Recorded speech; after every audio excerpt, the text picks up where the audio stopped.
ونتوكل عليه ونعوذ بالله من شرور أنفسنا ومن سيئات أعمالنا من يهده الله فلا مضل له ومن يضلله فلا هادي له ونشهد أن لا إله إلا الله وحده لا شريك له ونشهد أن سيدنا ومولانا محمدا عبده ورسوله أما بعد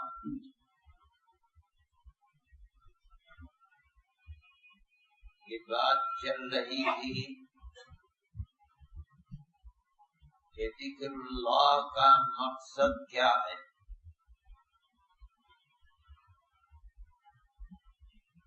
جو لوگ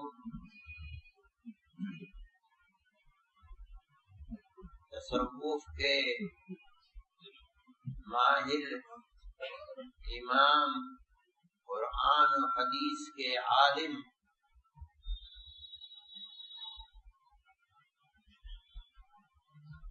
دنیا میں صوفی گزرے ہیں، وہ یہ کہتے ہیں کہ تصوف اور ذکر اللہ کا حاصل اس کے سوا کچھ نہیں ہے کہ اللہ کے غیر سے اپنے رشتے کو توڑ کر اپنے اللہ سے رشتے کو جوڑ لینا.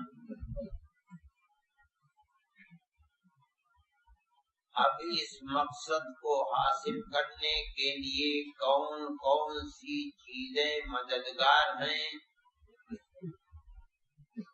ان کا ذکر گزرا ہے کہ زیادہ سے زیادہ ہر وقت وضو کے ساتھ رہنا اپنے ظاہر کو پاک رکھے گا تو یہ ذریعہ بنے گا باطن کو پاک رکھنے کا.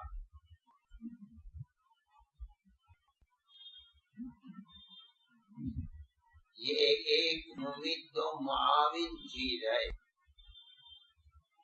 طرح کے ساتھ روزوں کا رکھنا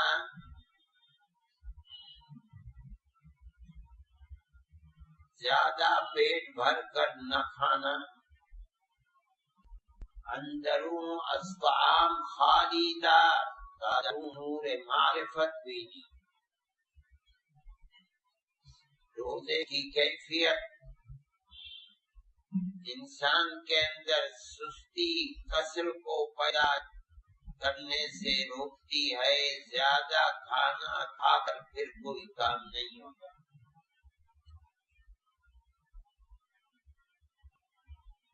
بتایا تھا کہ گفتگو کم کرو. اگر گفتگو بنی ہے آدمی کو تو زبان سے خیر کی بات نکالے، اگر خیر کی بات نہ ہو تو پھر بولنے کے مقابلے میں نہ بولنا زیادہ بہتر ہے. چوتھی چیز بتائی تھی کہ خلوت، تنہائی، گوشہ نشینی، زیادہ تر لوگوں کے ساتھ بیٹھنا، گفتگو کرنا ان کے برے اثرات کو آدمی کے اندر پیدا کرنے والی چیز ہے. ہاں، اگر آدمی صاحب تقویٰ ہے، اس کا دل سچا ہے، اس کی زبان سچی ہے، اس کا عمل سچا ہے، ایسے لوگوں کے ساتھ بیٹھنے کی تو قرآن اور حدیث نے ترغیب دی ہے. یا ایھا الذین آمنوا اتقوا اللہ وکونوا مع الصادقین. اے ایمان والو متقی بنو. اور بننے کی صورت کیا ہے؟ جو متقی ہیں ان کے ساتھ رہن سہن اٹھنا بناؤ. تم بھی متقی بن جاؤ. صحبت صالح ہونا سب طالع اچھے آدمی کے ساتھ رہنا تجھ کو اچھا بنائے گا، برے کے ساتھ رہنا برا بنائے گا۔ صحبت اثر انداز ہوتی ہے۔ یہ وہ ذکر ہے جب آدمی بتائے گا کہ ذکر کرو تو اس کے منع کا دھیان کر کے کیا کرے ہو، کس کو بلا رہے ہو، اس کی باقی بیان کر رہے ہو، اس ذات والا صفات کا نام لے ہو۔ یہ بات ذہن میں رکھ کر اللہ اللہ اللہ سبحان اللہ کہو، الحمدللہ کہو، لا الہ الا اللہ کہو، اللہ اکبر کہو۔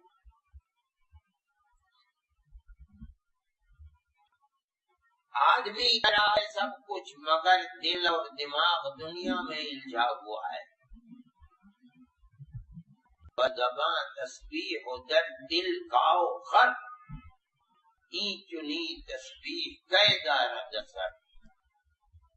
زبان پر تو تسبیح ہے اور دل کاروبار دنیا میں ہوا ہے۔ یہ تسبیح کتنا اثر رکھتی ہے، کیا اثر رکھتی ہے؟ یعنی مطلب نہیں کہ کوئی اثر نہیں رکھتی ہے، مگر جتنا اثر تجھ کو چاہیے جس سے تیرا دل مطمئن ہو، تیرا رشتہ دنیا سے کٹ کر ایک اللہ کے ساتھ جائے، یہ اثر اس ذکر سے پیدا نہیں ہوگا۔ اگر اپنے آپ کو دنیا سے کاٹ کر اپنے اللہ سے محبت کا ذریعہ بنانا ہے، رشتے کو بس اور بس اسی سے جوڑنا ہے، تو اس کے لیے تو ایسا ذکر چاہیے کہ ذکر کرنے والا ہمدن دل و دماغ کے ساتھ اللہ سے جڑا ہے۔ یہی وہ ذکر ہے جس کو کہا تھا کہ الا بذکر اللہ تطمئن القلوب، کان کھول کر سن لو، اللہ کے ذکر سے ذکر کرنے والوں کے دل مطمئن ہوتے ہیں، وحشت دور ہوتی ہے، دنیا کی محبت دور ہوتی ہے، دنیا کے مصائب و آلام آسان ہو جائے۔ جو ہو رہا ہے سب میرے اللہ کی طرف سے، میں رہی ہوں۔ اللہ کے نبی کے بارے میں ہے جب حالات بہت خراب ہوتے تھے، پریشانی ہوتی تھی، تو آسمان کی طرف سر اٹھا کر فرماتے تھے اللہم عدل فی قضاء، اے اللہ میرے بارے میں آپ کا ہر فیصلہ عدل و انصاف کا فیصلہ ہے، مجھے کوئی شکوہ نہیں۔ یہ وہ ذکر ہے جس کی وجہ سے ذکر کرنے والے کا رشتہ اپنے اللہ سے مضبوط ہوتا ہے۔ ایک اور فائدہ ذکر کا ہے، اور وہ بہت بڑا فائدہ ہے۔ ہم جیسے لوگوں کے لیے جن کا اٹھنا بیٹھنا جاگنا سونا اوڑھنا بچھونا گناہ ہی گناہ ہے، گھر کے اندر ہیں تو گناہ، باہر ہیں تو گناہ، سفر میں ہیں تو گناہ، حضر میں ہیں تو گناہ۔ طبیعت گناہ سے نفرت نہیں محبت رکھتی۔ ذکر اللہ کا اثر یہ ہے کہ اگر آدمی ذکر ایسے کرے گا جیسے بتایا تو اللہ کا یہ ذکر کرنے والوں کو گناہ سے روکتا ہے۔ ہر ذکر نہیں، ہم نمازیں پڑھے ہیں، ہمیں کچھ پتا نہیں کیا کر رہے ہیں، ہم روزہ رکھتے ہیں کیوں رکھ رہے ہیں ہمیں کچھ پتا نہیں، نہ ہماری یہ نماز گناہوں سے روک پاتی ہے، نہ ہمارا یہ روزہ ہم گناہوں سے روک پاتی ہے۔ لیکن قرآن کہتا ہے ان الصلاۃ تنہی عن الفحشاء والمنکر، نماز بے حیائی کے کاموں سے اور خراب کاموں سے روکتی ہے۔ ہم تو 5 وقت کی نماز پڑھتے ہیں، ہم نہیں روک پاتے گناہ سے، اس لیے کہ جو نماز روکتی ہے وہ ہماری نماز نہیں ہے۔ ہم تو نماز پڑھتے ہیں، ہمارا رشتہ نماز میں آسان کرتے ہوئے، رکوع کرنے میں، پیشانی زمین پر ٹیکنے میں اللہ یاد ہی نہیں آتا۔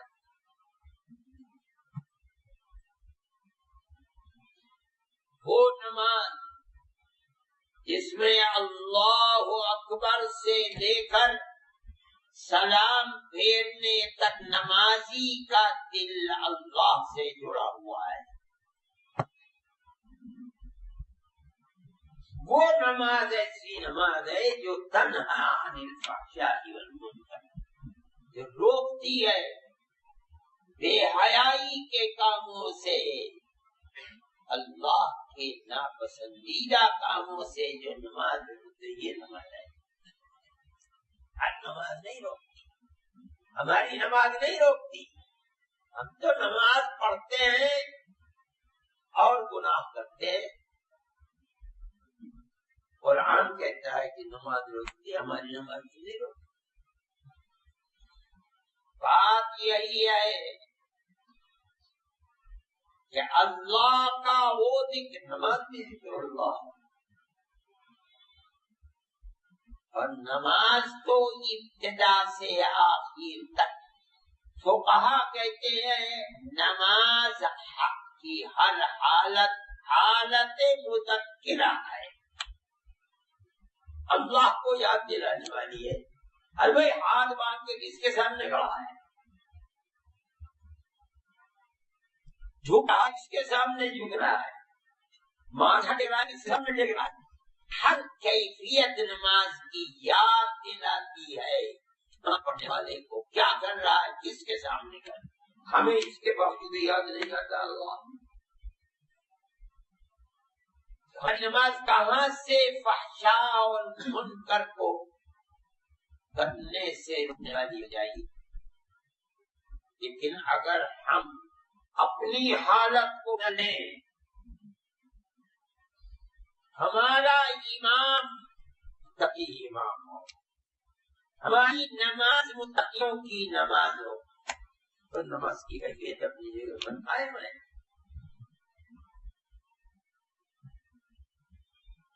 اپنے استاد سے قصہ تھا، حضرت عمر رضی اللہ تعالیٰ عنہ کے بارے میں آتا عجیب و غریب واقعہ۔ کسی جوان کو تعلق ہو گیا کسی عورت سے،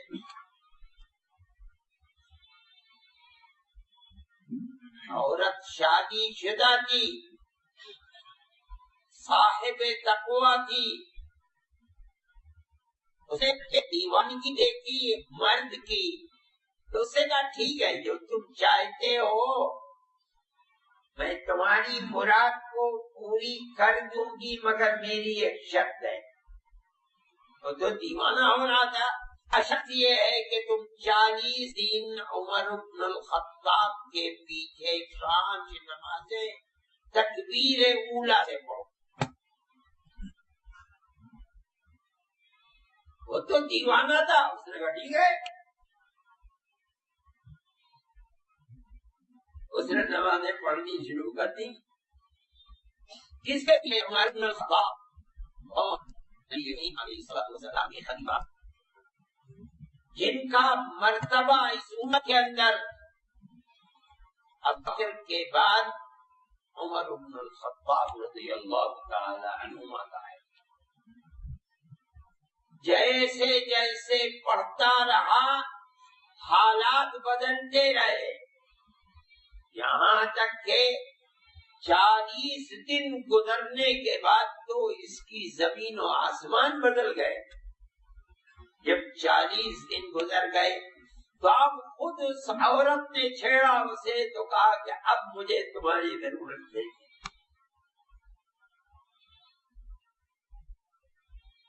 میرا رشتہ اللہ سے مضبوط ہو گیا، جڑ گیا.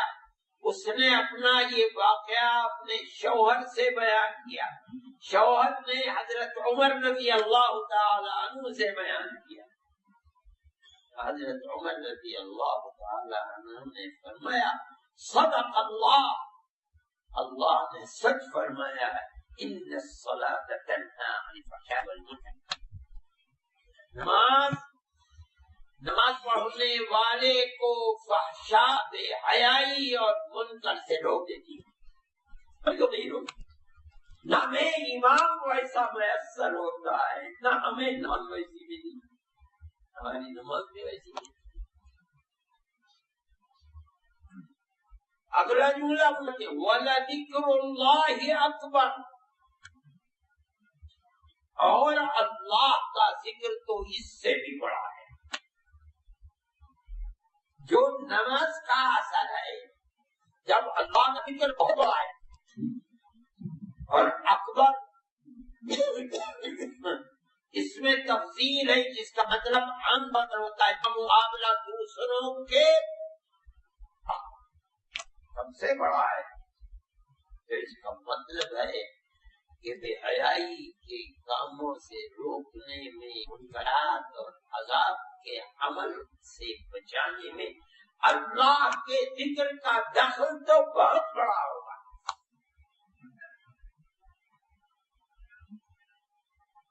حضرت عبداللہ ابن عباس رضی اللہ تعالی عنہما فرماتے ہیں وَلَذِكْرُ اللَّهِ أَكْبَرُ،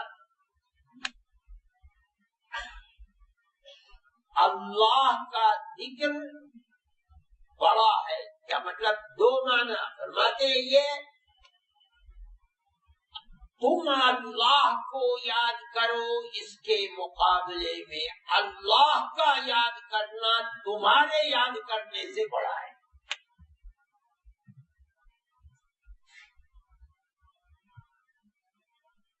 یہ کیا شک ہے؟ اللہ رب العزت والجلال، سارے جہان کا مالک، سارے خزانوں کا نہ ختم ہونے والے خزانوں کا مالک، جس کو جتنا چاہے دے دینے والا، بخشنے والا، وہ اگر کسی بندے کو یاد کرتا ہے، اس کا یاد کرنا تو ہمارے یاد کرنے سے بہت بڑا ہے. جس کا مطلب ہے وَلَذِكْرُ اللَّهِ أَكْبَرُ مِنْ ذِكْرِكُمْ إِيَّاهُ، اللہ کا تمہیں یاد کرنا، تمہیں اللہ کو یاد کرنے سے بہت بڑا. اور دوسرے معنی وہی ہیں کہ اللہ کا ذکر کرنا بمقابلہ اور عبادتوں کے بہت بڑا ہے. حاصل دونوں کا قریب قریب ایک ہی ہے، دو تعبیریں. تو قرآن نے فرمایا فَاذْكُرُونِی أَذْكُرْكُمْ، یہ کرو میں یہ کروں گا. اب دونوں چیزیں، بندہ اللہ کو یاد، اسے اللہ بندے کو یاد کرتا. اللہ کی یاد کرنا در حقیقت بندے کو اڑاتا ہے اللہ کو یاد کرنا. کہ اللہ کا ذکر کرنا، یاد کرنا اپنی بہت ہے. دوسرا فائدہ ہے اللہ کو یاد کرنے والا، ذکر کرنے والا، اللہ اللہ کہنے والا اپنے دل میں مضبوط ہے کہ مجھے توحید ہو رہی ہے. اس کا نتیجہ سبب کیا؟ یہ تو نتیجہ ہے، سبب اللہ مجھے یاد کرا. یہ سعادت اس بندے کو جو گناہگار ہے، ساری زندگی عیوب میں، گناہوں میں ڈوبی ہے. اللہ جس کی ذات ہر عیب سے پاک اور ہر کمال سے متصف ہے، وہ اپنے اس بندے کو جو گناہوں میں ڈوبا ہوا ہے یاد فرما رہا ہے. اس نعمت سے بڑی نعمت کیا ہے؟ اس کو فرماتے ہیں وَلَذِكْرُ اللَّهِ کوئی شک نہیں، رد نہیں کہ اللہ کو یاد کرنا تم کو مقابلہ تمہارے اللہ کو یاد بہت بلند اور اونچی چیز، اور یہ ذاکر کو حاصل ہوتی ہے ذکر کرتا ہے. ذکر کرنے والا اگر اپنے ذکر کو با مقصد بنانا چاہتا ہے تو اس کے لیے بہت بڑی چیز ہے کہ جب ذکر کرے اپنے ذکر کو با مقصد بنانے کے لیے توجہ کرے مذکور ذات واجب الوجود اللہ کی طرف. میرا یہ قدم جو بڑھ رہا ہے اللہ کی طرف، میری زبان جو رٹ لگائے ہوئے ہے اللہ اللہ الا اللہ، یہ سب کچھ میرے اللہ کے مجھے یہ کرنے کا اثر ہے. اس ذکر میں لذت بڑھ جائے گی، اس کے اثر بڑھ جائیں گے. دل و دماغ تو ریشے میں یہ ذکر پیوست ہوگا، اور یہ وہ ذکر ہے کہ جس کو قرآن نے کہا الا بذکر اللہ تطمئن القلوب. کان کھول کر سن لو، اللہ کا ذکر کرنے سے دل مطمئن ہوتے، اور یہی وہ ذکر ہے جس کو فرمایا ان الصلاۃ تنہی عن الفحشاء والمنکر. نماز جو اللہ کا ذکر ہے اگر وہ صحیح نماز ہے تو وہ انسان کو گناہوں سے روکنے والی ہے. اس لیے کہ ذکر اللہ کا سب سے بڑا اثر یہ ہے کہ جس ذات کا ذکر کر رہا ہے اس ذات کا ایسا استحضار ہو تو میرے ساتھ ساتھ ہے، ہر وقت میرے ساتھ ہے، مجھے دیکھ رہا ہے، سن رہا ہے. جس کے دل و دماغ پر سوار ہو گئی یہ بات کہ اللہ میرے ساتھ ہے، وہ گناہ کہاں سے کرے گا؟ اللہ دیکھ رہا ہے، اللہ جان رہا ہے، اللہ سن رہا ہے. یہی وہ صفت ہے جو تنہا عن الفحشاء والمنکر، بے حیائی سے روکنے والی ہے. اس لیے کہ متحقق ہے کہ گناہ جب بھی بندے سے ہوتا ہے تو اللہ سے غفلت کے نتیجے میں ہوتا ہے. اگر اللہ یاد رہے کہ اللہ میرے ہاتھ ہے وہ نہیں ہو، گناہ ہوتا ہی ہے. اسی لیے فرمایا کہ توبہ ان توبۃ علی اللہ الذین یعملون السوء بجہالۃ، جن سے گناہ غفلت میں ہو گیا ان کی توبہ قبول اللہ کرتا ہے. یعنی جلدی قبول کرتا ہے. توبہ ساری نہیں ہے. غفلت کا مطلب عبداللہ ابن عباس رضی اللہ عنہ کثیر والوں کے سزا نہیں، ہر گناہ غفلت ہوتا ہے. اس کے سامنے اللہ کی ذات موجود ہے اور اس کا دل کہہ رہا ہے کہ اللہ دیکھ رہا ہے، وہ کہاں سے گناہ کر لے گا؟ گناہ تو جب بھی ہوگا غفلت کے نتیجے. ذکر اللہ اس غفلت کے پردے کو چاک کرنے والی چیز ہے.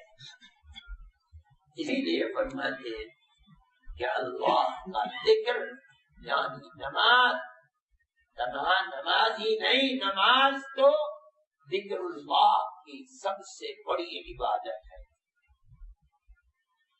ایمان کے بعد مرتبہ نماز کو اپنے وقت میں پڑھنا ہے. اس لیے اس کو ذکر کیا، ورنہ تو ہر ذکر اللہ کا بے حیائی اور گناہوں سے روکنے والا ہے۔ اللہ ہمارے ذکر کے اندر یہ اثر پیدا کرتا ہے۔ ہمیں زیادہ سے زیادہ ہر وقت اپنے کو یاد رکھنے کی اللہ سعادت اور توفیق میسر کرے۔ صرف رمضان ہی میں نہیں بلکہ 12 مہینے زندگی بھر اللہ پابندی سے اپنے ذکر کی